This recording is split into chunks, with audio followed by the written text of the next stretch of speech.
Welcome back to CEO Money. I'm Michael Yorba. We've got Mel Lisiten, Chairman and President, Lisiten Associates and Business Brokers, on the show with us today. Mel, how you been? I'm just fine, Michael. How are you today? I'm good. I'm glad you're here. All right, briefly, it's been a couple of weeks since you've been on, but for the new listeners, just give them a background of who you are, and I want to get right into your blog. What have you been digging up lately on the streets of New York? Well, first of all, we are business brokers and merger and acquisition advisors. We've been in business 36 years, and we're probably number one in North America in our category, in our field today. That's a big statement.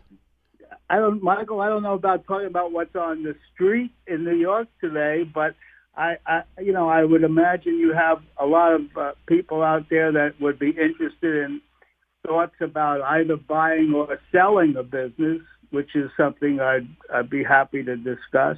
What to consider, what's important, how to look at the situation. Well, let me jump in there with you, Yeah. Mel. I'm looking at your blog, and it says 3 easy and effective ways to negotiate. Life is a negotiation. Walk me through some of the things that you think are really important that you should always keep in your mind when you're negotiating, because that is an art. It's not a science. Well, it's very hard. The one that you picked, Michael, happens to be a very difficult one That's right. to discuss in just a few minutes. You're talking about a college education there. And I don't think there's anybody better to give us an education in negotiation than our president right now.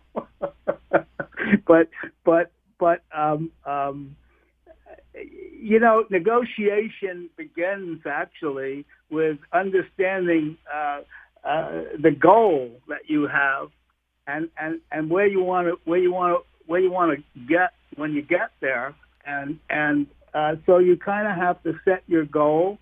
And understand that you have 2 people as part of a negotiation, and it depends on your position. But let's say you're selling a business and you're talking to a buyer, you're probably going to want to list your price, list the price of the business and the terms that you're looking for, perhaps a little higher than you want to wind up, because that the buyer is going to try to negotiate a little lower. I mean, this is simple negotiation, but it does get very complex because there are a lot of things to consider. What are you selling? What's your time frame? What's included in the sale? What are the range of assets that might be included? Are there formulations, patents, software? A variety of issues.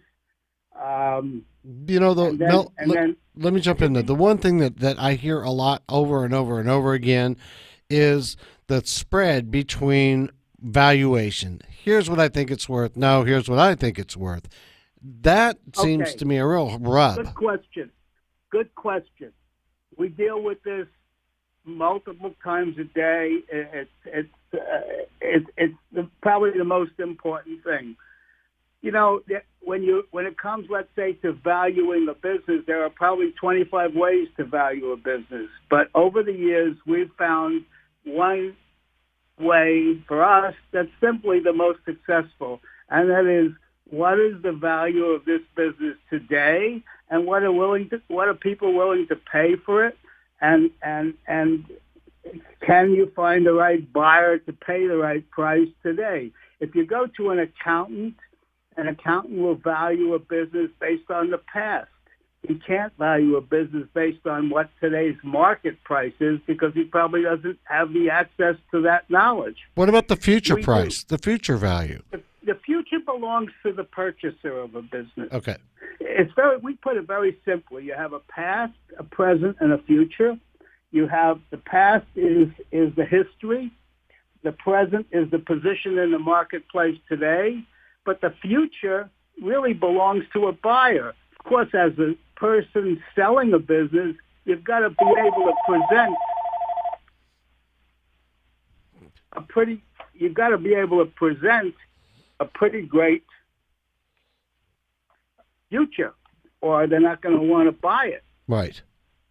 But this is what it's about, and so there, as I was saying, there are a lot of things to consider. What about the term sheet? Because you get down to it, and then next thing you know, you got a term sheet. You got to work it up right, and it's got to, you want it to work. You don't want to rewrite it. Tell them you're on the show. Yeah. Yeah, it happens. What about the term sheet, Mel? Well, the term sheet, we look, you decide on a position between a seller and a buyer. You come to a compromise as to what all your conditions are, and you memorialize it into what some people call a term sheet, some call it a deal memo. You call it anything you want. What it is, it's a calculation of what that deal is going to be. Right. Now you begin, once you've agreed to that, you begin due diligence, and that's where, obviously, if the seller hasn't prepared his business properly for the due diligence period, or hasn't told the truth, deals can fall apart. What are some of the big hiccups on getting it prepared, though? You got some things I see, you probably see over and over and over again. Say, you know what? Before we even get down the road, did you check this, this, and this? What are the top three things people need to? Well, you've got to have the right team. You've got to start off with the right team. You've got to, picture this: you build a business for 20 or 30 years, and you've never sold one. You've built one, but you've never gone out to market your business to someone else. So the first thing you need to do is surround yourself with some professionals. Your accountant needs to understand selling a business. Not all accountants understand that. Your attorney needs to be a business attorney. Most people have attorneys for life that might be just their general attorney, but may not be astute in the buying or selling of a business. And to me, of course, obviously the most important thing is your broker, because your broker can set the value correctly, set the timing correctly, and set the price and the terms correctly, and then stick with you to make sure that those things happen if you're the seller. So these are the things you need to do. Mel, that's all the time we got for today, but we'll bring you back and start drilling down into these different terms. Thank you, buddy. Absolutely. Thank you. My pleasure. Mel Lisiten. Great day. You too, Mel. Mel Lisiten. You. You're welcome. Mel Lisiten, Chairman President, Lisiten Associates.com. Thanks for listening to CEO Money. I'm Michael Yorba. We'll be back Monday with more great content just for you.